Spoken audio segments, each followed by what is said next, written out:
Hi guys! I can't believe how fast this year went by, although I feel like I say this every single year. I heard that the older you get, the faster time seems to pass by, which is a bit sad because you want to enjoy life more as you get older, right? Anyway, I'm about to wrap up my third year on YouTube, and this year has been a bit of a tough year for me in my personal life. But things are looking up, and I owe it to myself to have a much brighter, more positive, and happier year in 2026. I want to thank each and every one of you for being part of this channel, and I hope you guys stick around for more creepy stuff from Japan. I love you all, and I hope you had a great time celebrating Christmas. And tonight is New Year's Eve, so Happy New Year from me to you. Go out, get crazy, have fun, and I'll see you again in the new year. Alright, let's get into some true creepy stories only from Japan.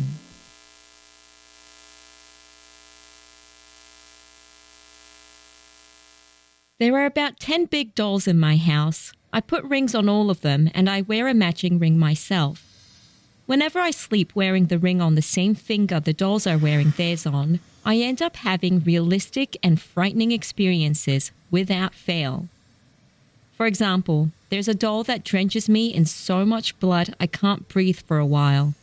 Another one had become human-sized and was letting me sleep using its arm as a pillow, and it felt like it had human skin with just the right amount of muscle. There's one that climbs onto my chest, stares at me, and then calmly goes back to sitting in its original place. It even brushes the dust off the cushion before sitting back down in its spot. And finally, a doll that drips blood onto my head and thighs. For some reason, it drips blood in those exact same spots every single time. There are various other paranormal phenomena that occur, but those are just a few. When I write it down like this, it doesn't sound that scary and might sound quite absurd really, but let me tell you, those things happening to you in real life, it's terrifying. Anyway, thanks to all those freaky experiences, I got into the habit of always taking my ring off before going to bed. But I have to wonder, that doll that drips blood on me, does it resent me or something? I think I take pretty good care of all of them, so I can't think of a reason why it would do something like that to me. I never used to believe in the paranormal, but after these experiences, I've started to slowly believe in them. Comment 1. Hey OP, why don't you try putting the ring on just one doll per night on a rotating basis? You might be able to figure out which dolls are causing you nightmares. The OP replies, Actually, it's always the same female doll that drips blood on me. She comes to me even if I take the ring off of her. I myself have to take it off to prevent it from happening. Also, when that happens, it's not a dream. I'm always in a state of sleep paralysis. I feel completely awake. I just can't move. But I've heard that sleep paralysis is part of dreaming, so maybe it is just a dream. But it feels too real, and the fact that it only happens when I'm wearing the ring makes me think it's something more. This doll literally drips blood on me with this sense of urgency and desperation. It's honestly the scariest shit ever. I don't think she can speak, so I think she's trying to communicate something through her actions. For now, I'll make sure to watch out for my head and thighs. Thanks to everyone for replying to this post. I'm heading to bed, so I've taken my ring off for the night. Just for you guys' entertainment, I should probably keep it on. I might be okay with the cuddling doll, but the blood attack? It's just too much. Comment number 2. Maybe it's not that there's something wrong with your body, but that there's something wrong with the doll. Specifically around her head and thighs, and she's trying to tell you to remove whatever it is. I say this because I have a doll too, and before I changed her wig, she would give me nightmares. Whenever I approached her, I would start getting a migraine and would hear a voice telling me to take the wig off. So, maybe it's something similar? Your doll might be getting eaten by insects or something, but I hope that isn't the case. OP replies, Thanks for that insight. I checked the doll as soon as I read your comment, and this is what I found. So, my dolls are all super dollfies. Let me jump in here real quick to explain what a super dollfie is. They're a brand of ball-jointed dolls made by a Japanese company. They're made to be easy to customize and are primarily marketed to adult doll collectors and customizers. They're cast in polyurethane resin, a porcelain-like, hard, dense plastic. The most common standard models are about 60 centimeters or 24 inches tall, taller and heavier than most comparable Western dolls. They are designed in a style which is both realistic and influenced by anime, and most models are anatomically correct. The various body parts have ball joints for articulation and are strung together with thick elastic cords. The hair is a wig that can easily be changed, and the head can be opened to change the eyes and adjust the stringing. The face paint can be removed and the head repainted. Optional hands and feet are also available, and heads and other body parts are removable and interchangeable. Alright, back to the story. I first checked the exterior of her head, and after confirming there was nothing abnormal, I opened the head cap and saw that it was wet and condensation had built up inside. I checked the other dolls too, but didn't see anything like that with them. Also, the joint at the hips and thighs weren't fitting together properly, and the parts were separated, so I fixed it and sat her down on a chair. Honestly, other than that, I couldn't find anything wrong with it. I can't believe this is a coincidence given what happened during sleep paralysis, so I'm really grateful for your advice. I can understand the doll's leg getting disjointed, but I can't quite wrap my head around the condensation in her head. Why was it only that doll that had condensation built up? Anyway, I wiped it all up, and to test out the theory, I might try sleeping with the ring on tonight. I can survive what the other dolls do to me, so as long as I don't get soaked with blood tonight, I'll be fine. Comment number 3. The condensation-like thing on the doll might possibly be the doll's own tears. There are things science can't measure, which is why things like this are so mysterious.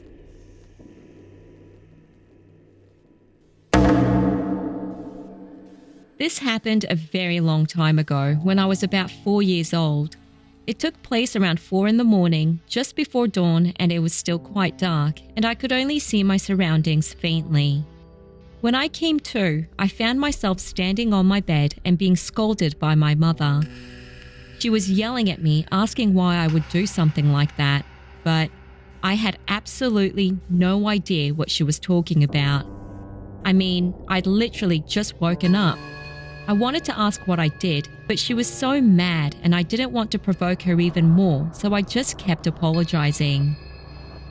She didn't forgive me.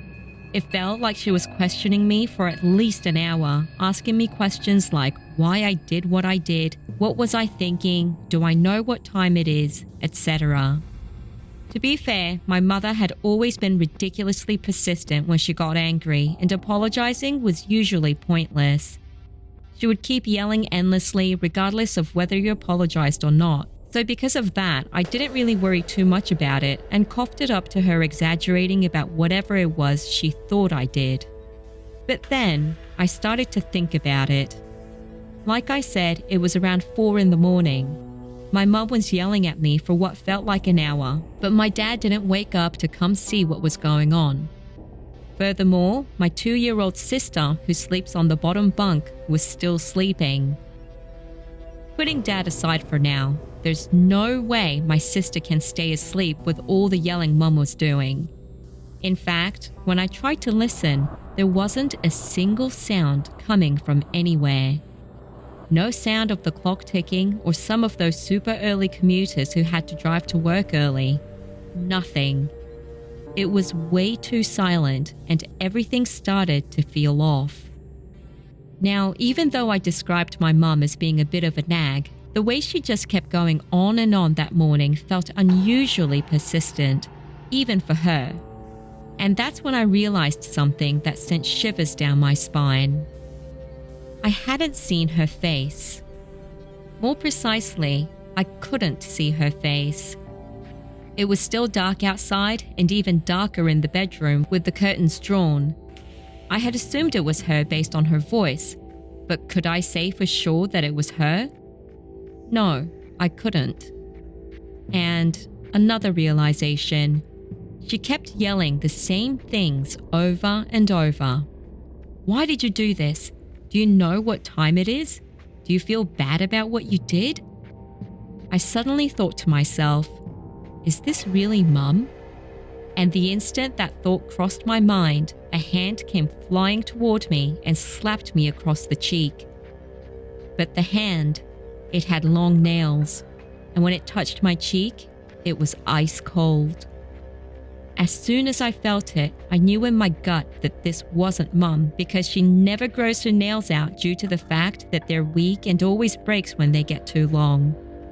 I was still pretty young when all of this happened, but even in hindsight, I don't think I've ever seen her with long nails.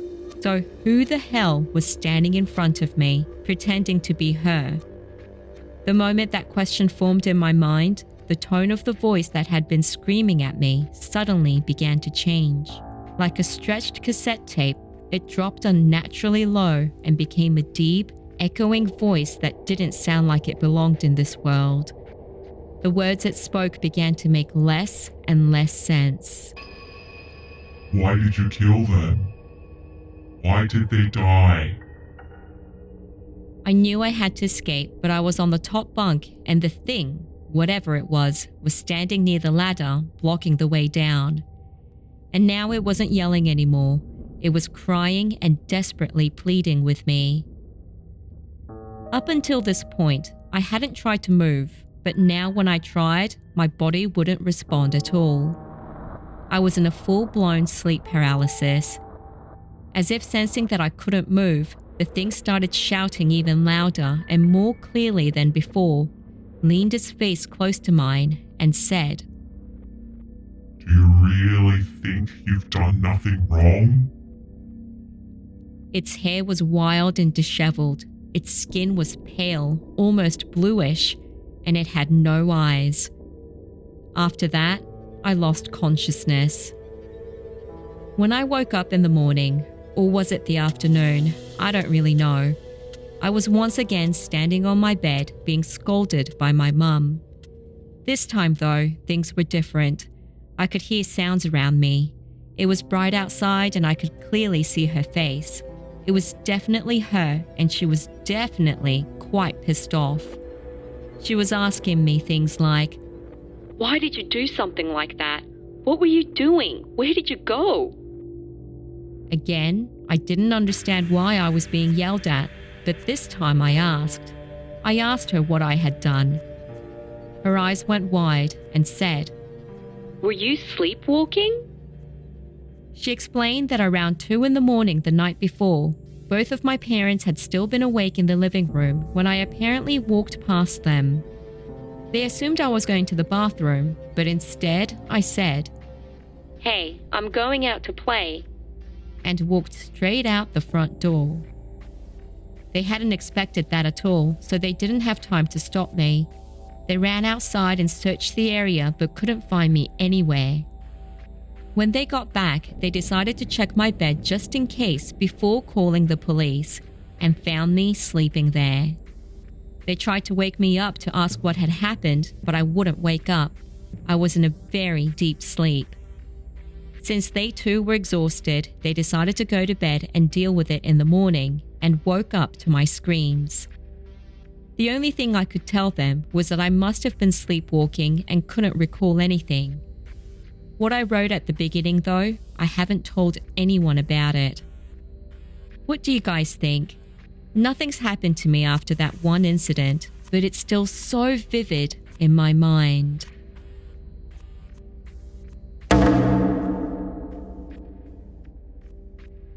I don't understand what's happening, so let me write it here. This happened today. I'm panicking and I don't know where to start, so it's going to get long, but I need help. It's about my friend.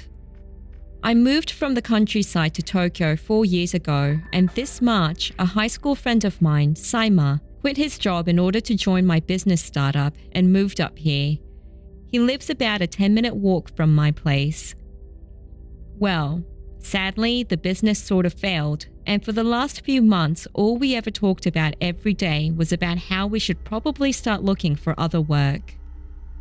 My point is that Saima and I saw each other almost every day and talked about a ton of stuff. But then he suddenly disappeared. I work a late night part-time job starting at 11 p.m, but yesterday around 8 p.m. while I was sleeping, Saima came to my place. If I don't wake up from the doorbell, he always bangs on the window so hard it sounds like it's going to shatter. I woke up for a moment, but I was way too tired and half asleep, so I ignored it and went back to bed. This wasn't the first time though. It actually happens quite a lot. It was a running joke between us, the fact that it was so hard to rouse me from sleep. So it's not like he got pissed off at me and is avoiding me or anything. We have a kind of friendship where neither of us gets mad no matter what. After finishing my shift, I went to Saima's place just now. He's the opposite of me. He's a light sleeper and will jump awake at the sound of the doorbell, but for some reason he didn't come out. When I looked at the bicycle parking area, his bike wasn't there. I figured he might be out, so I called him, but I got an automated message saying that the number wasn't in service. Looking up at his room on the 3rd floor, I saw that his curtains were gone, as was his laundry pole. I obviously couldn't see into his room, but it was like nobody lived there. Saima disappeared on me. There's a mutual friend from our hometown at the neighboring station. The three of us have met up for drinks about twice a month on average, so I called him right away. I asked him straight up whether he knew where Saima was because it looked like he had moved out. My friend replied all confused, asking me to clarify if the Saima I was referring to was our classmate from back in high school. He asked me where he was and couldn't understand what I was going on about. He ended up telling me that he didn't even know his number and that him and Saima weren't even that close to begin with, so why are you calling me about his whereabouts? I stood there for a bit in silence, my brain churning. What was going on? So I asked him, "The car you're driving now, it's the one Saima sold to you since he couldn't keep up with the payments anymore, right?" But my friend replied flatly that he got it from a coworker. He had absolutely no idea what I was freaking out over. He hadn't seen Saima in years. He didn't even know he moved up to Tokyo. Thinking he was messing with me, I called multiple mutual friends from our hometown and asked if they knew where Saima went. They all said the same thing, and some even said they haven't seen him since graduation, but we've all gone out drinking together when we gathered back in our hometown after graduation. So that in itself is also weird. Anyway, I looked at the graduation album. Saima's there. He's not just a person that I made up in my head, but why doesn't anyone remember him since our high school graduation?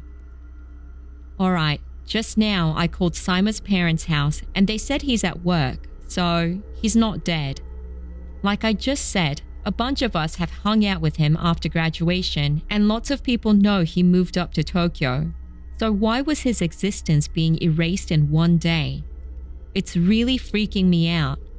I even have documents of his that came from the tax office here, and in case you're wondering, I'm not mentally disabled. I've lived a completely normal life. For now, I'm going to call Saima's parents' house again tonight and try talking to him directly. Comment number 1. The car that your friend got, isn't the previous owner's name still on the compulsory insurance certificate? And the tax office documents you mentioned, are they proof that he came up to Tokyo and you two ran a business together? Also, in the records from when you were in business together, is there anything that someone can look at and say, yeah, this person was definitely working there? Can you talk to the building manager of the apartment he lived in? And don't you have any pictures or anything of you two together? I'll be waiting for updates. Comment number 2. Where could Saima have gone? For some reason, it seems like only you remember him up until the most recent time. Your sentences are coherent, so I don't think you're crazy. There has to be a logical explanation here. My advice is, please prepare yourself mentally before investigating. If you sense danger, you should stop pursuing this. I'm rooting for you. Comment number 3. What about things like videos and pictures of him after he moved up to Tokyo? Or letters and other memos that Saima actually wrote himself? Do you have any of that? The OP replies to them all. That's it. I'll ask my friend for the car documents. As for the tax office documents, there are 2. One addressed to him and one to me. Since it was supposed to be a joint management venture, we both have contracts with agreements like the 2 of us deciding things together and needing mutual consent if we shut the business down, etc.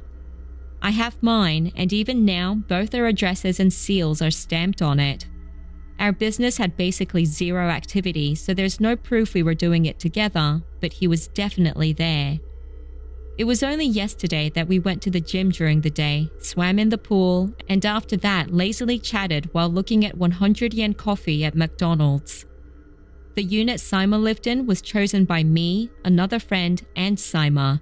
The 3 of us went around looking at places together, and it probably has nothing to do with it, but it was a property where someone had died alone, so in other words, a stigmatized property.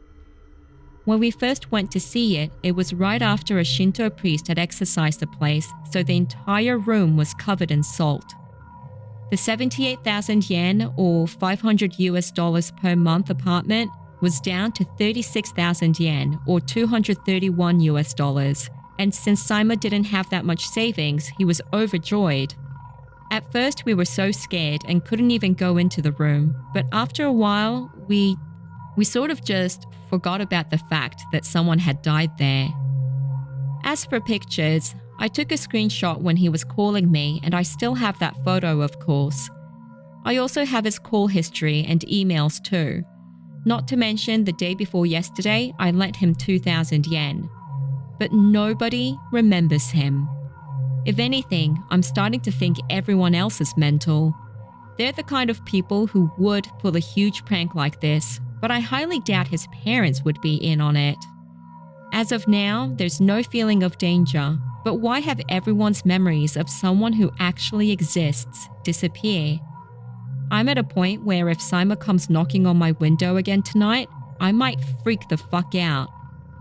Anyway, I still have the PS2 memory card I borrowed from him and the job listing paper he left behind. He really did move up to Tokyo. There's no other way to say it. Sometime later, the OP adds, I called the friend who got the car from Saima. He was so vague saying, I don't know where the documents are. But last Saturday, Saima drove in what used to be Saima's car, watched the fireworks in Urayasu, and went to a beach afterwards. There's no doubt about it. But my friend insists it was just the 2 of us. He refuses to understand at all, so I lost my temper and hung up. But he texted me later and told me he'll come over after work. I also asked my girlfriend. I told her Saima moved away and she was so confused and told me she'd never met him. As of now, I'm very calm. I've kept my wits about me. I tried Googling it, but I can't find anyone who's had a similar experience. Comment number 4. Aside from Saima disappearing, has anything else happened? For example, does the neighborhood scenery feel subtly different, or do TV or newspaper contents feel off? Why don't you call the real estate and tell them that you can't get in touch with Saima? They might remember him. OP's reply. Nothing else has changed in my surroundings. Just Saima disappearing. I called the real estate office just now, but they wouldn't tell me anything. I'm on my way to the office to speak to them in person as I write this message. Comment number 5. Seriously speaking, everyone's pretending not to know where Saima is. He quit his job and came up to Tokyo, right? While saying he'd do business with you, there was no work and he was making his living on part-time jobs. Did you pressure him into anything illegal? Could it be that everyone, including his parents, is hiding him, protecting him from you? This is just speculation, so I apologize if I'm totally wrong. OP replies, I went to the real estate office and had to tell them 2 friends of mine and I went to go look at that stigmatized unit for them to remember who I was. According to them, Saima moved out at the end of July and it's August 1st today. I started trembling the moment I heard that. After reading all of your comments, I'm starting to feel like everyone's pretending, but I didn't pressure him to do anything he didn't want to. He seemed to be genuinely happy to move up to Tokyo. I'll try calling his parents' house again tonight. I'm going to try to get some sleep until then. So, last night I called Saima's parents' house and actually spoke to Saima. He told me he's been working at the same place since graduating high school and says he hasn't seen me in years. His surprise to hear from me when he came on the phone was real. I don't think he was faking it. And the friend who bought the car also came over yesterday. He even showed me his phone, but Saima's name wasn't there and the call history and received mail didn't look fabricated. He's my childhood friend and our parents are also really close. It's hard to think that he could be lying to me. Anyway, recently I developed a stutter and it's been getting worse over the past few days, so I'm thinking of going to a psychiatrist. Oh, one last thing. Saima gave me his phone number and email address when I spoke to him, but they were different from the ones that Tokyo Saima gave me. Anyway, that's all.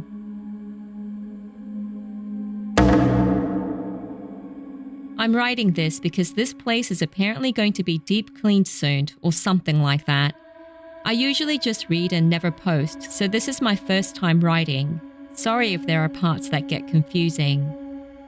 So, this happened about 2 years ago. I work at a used bookstore and I was asked to help out one of the branches. There were 3 of us, the manager of my store, a junior female co-worker, Megumi, and me. The work itself only took about 3 hours, but after that we were asked to run an errand. They wanted us to transport some heavy equipment that store no longer needed to the warehouse of yet another branch. When the manager asks, it's basically an order disguised as a request, so even though we didn't want to, we agreed. We headed toward the second branch with that store's manager leading the way in his car. This store was about a 40-minute drive away. It was an old 2-story building that our company used to use as its headquarters a long time ago. The walls were peeling in places, and to be honest, it looked nasty. The neighboring buildings were in the same condition, and I couldn't help but wonder whether these buildings were safe enough to legally operate businesses from. This is a bit embarrassing to admit, but this branch and the branch I work at are always competing for last place in sales within the company. Seeing it for the first time, I felt pretty disappointed to know that we were losing to such a dirty store. Anyway, the warehouse was on the 2nd floor, and since the parking lot was also on the 2nd floor, we parked there and went inside. It was bigger than I expected and went as far as the eye could see. But what surprised us more than anything was the strange atmosphere hanging in the warehouse.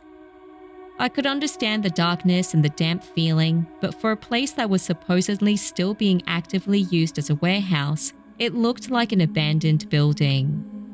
The floor was uneven and there was a hole in the wall big enough for a person to walk through. Part of the ceiling panels had fallen and the electrical cords were hanging down.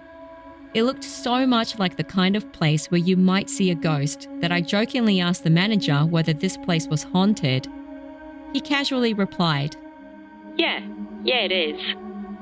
Then he pointed toward the rooms beyond the warehouse and said, "Just don't go past that point."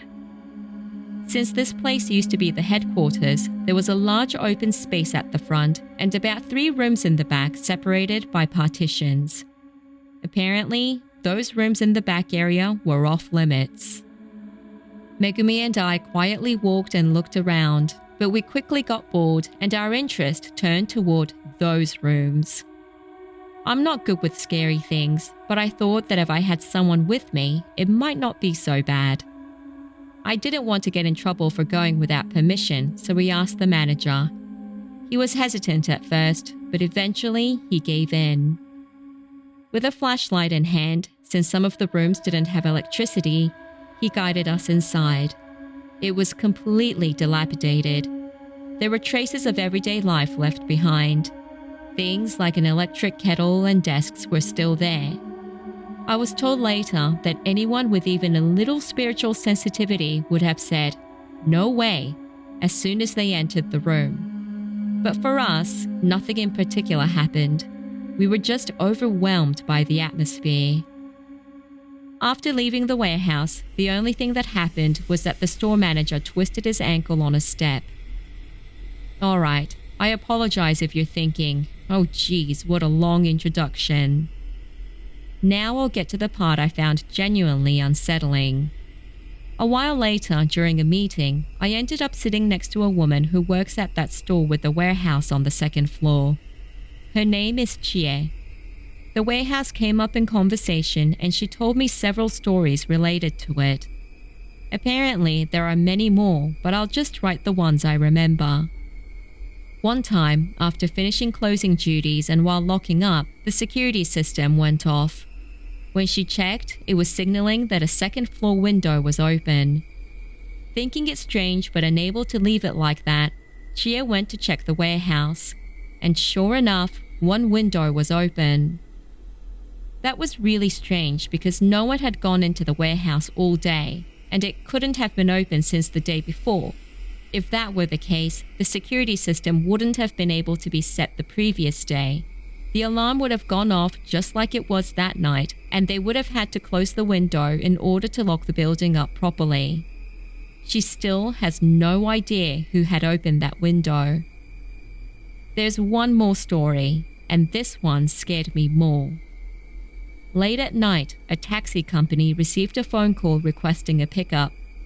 The caller said, "I'm at the bookstore at so-and-so. I would like a pickup, please." The taxi driver thought it was strange given the time, but he couldn't refuse, so he went. As expected, when he arrived in front of the store, there was no one there. Thinking it was a prank, the driver went home. So how did Chia find out about this incident? Well, apparently, this didn't happen just once. It happened so many times that the taxi company contacted the store during the day to ask them to stop, which is completely understandable. But the thing is, the store closes at 10 p.m. There's no way someone would be calling for a taxi after that hour. So, who was making those calls? There are also other stories like hearing footsteps in the meeting room, a creepy mirror in front of the restroom, the fluorescent lights suddenly going out, the typical scary occurrences, if you will. Honestly, since I didn't see anything myself, I don't fully believe it, but everyone at that store seems to have encountered something. The building itself feels unpleasant, and there are many things that have happened that don't make sense.